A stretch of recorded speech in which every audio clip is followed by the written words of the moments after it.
வணக்கம் மக்களே. இன்றைக்கி நேற்று மாட்டு பொங்கல் தாங்க. இன்றைக்கி போடுறோம். நேற்று ஷார்ட்ஸு போட்டோம், இன்றைக்கி பெரிய வீடியோவை போட்டோம்.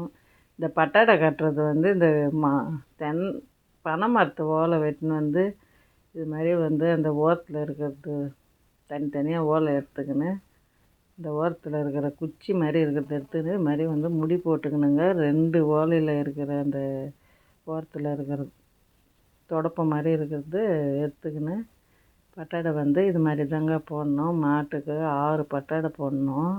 இது எங்கள் வீட்டுக்காரவங்க தான் செஞ்சாங்க. பார்க்கறதுக்கு கஷ்டமாக தாங்க இருக்கும், போட்டால் ஈஸியாக வந்துடும். போட்டு முடிச்சுட்டு பார்க்கலாம். தொட்டி வந்து அன்றைக்கி சாணி புதுசாக எடுத்துன்னு வந்தாங்க கட்டினோம். இது மாதிரி தொட்டி கட்டிட்டு காலையிலவே 9 மணிக்குள்ளே 10:30 மணிக்குள்ளே கட்டிட்டோம். உள்ளே ஒரு கோலம் செம்மண் வச்சுருந்தோங்க.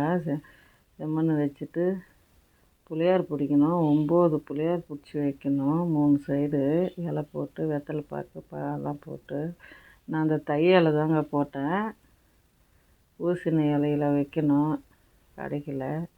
சந்தனம் வச்சுட்டு அருகம்புல் சொருவிட்டு வெத்தலை பாக்கு பழம் வள்ளிக்கிழங்கு பூசணிக்காய் இதெல்லாம் வச்சு இது ரெடி பண்ணிட்டுனுங்க. இது வந்து காலையில் செஞ்சுட்டு அப்படியே இருக்கணுங்க. சாயங்காலம் பொங்கல் வைக்கிற வரைக்கும் 7 மணி வரைக்கும் இருக்கணும். உண்டைக்கு வந்து மாவு வந்து இது மாதிரி ஆவி கொளுத்திக்கோங்க. இட்லி குண்டானில் ஊற்றி அது தனியாக ஆவி கொளுத்தி ஆற விட்டு அப்புறம் உண்டை பிடிச்சி பாருங்கள். டேஸ்ட்டாக இருக்கும், சாஃப்டாகவும் இருக்கும் உண்டை. பனங்கிழங்கு நல்லா கழுவி உப்பு போட்டு வேக வச்சுக்கணுங்க. உப்பு போடுங்க, தண்ணியில் போட்டுருங்க உப்பு. அதே மூடி அது ஒரு பக்கம் போட்டேன், ஒரு பக்கம் போட்டேன். அது வேலைங்க, நெல் வேலை. இது வந்து பொங்கல் வைக்கிறதுக்கு தாங்க கோலம் போட்டேன். தரை வந்து கருப்பாகாது இருக்கிறதுக்கு இது மாதிரி வந்து மண் கொட்டி இது மாதிரி தராவி நாங்கள் வரட்டியில் தாங்க வைப்போம். கல்லுலெல்லாம் வைக்க மாட்டோம். புதுசாக வரட்டி இப்போ பொங்கலுக்கோசம் தட்டினோம். மழைக்கு முன்னாடியே தட்டி அதை காய வச்சு பத்திரம் பண்ணி வச்சுருந்தோம். பொங்கல் வந்து சூப்பராக பொங்கி வந்துடுச்சுங்க. அதில் போய் பருப்பு, பூசணிக்காய், வள்ளிக்கிழங்கு, சேமக்கிழங்கெல்லாம் போட்டு கூட்டு பண்ணோம். இதே வரட்டி வந்து மேலே கொஞ்சம் அடிக்கிட்டு அதையும் வந்து வரட்டியில் தாங்க செய்யணும். வேப்பிலை தோரணங்க. வேப்பிலை, கரும்பு, பனங்கிழங்கு, மா இலை இதெல்லாம் தோரணம் கட்டிட்டோம். வேலை தாங்க, ஃபுல்லாக வேலை. நேற்று ஃபுல் வீடியோவும் எடிட் பண்ண முடியல. மாடுக்கு பெயிண்ட் அடிச்சு விட்டுட்டோம்.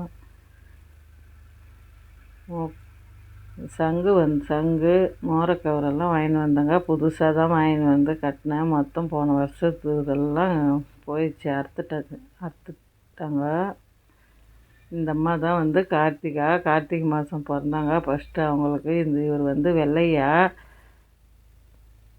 அந்த பொங்கல் அந்த பருப்பு கூட்டு வந்து 3 இலை போடணுங்க. 3 இடத்துல விநாயகர் இருக்கிறாரு. ஜல்லாடியில் வந்து கொஞ்சம் வச்சு அந்த தொட்டி உள்ளே இருக்கிறது மொத்தமே வந்து மாட்டுக்கு தாங்க, நம்ம எதுவும் எடுக்கக்கூடாது.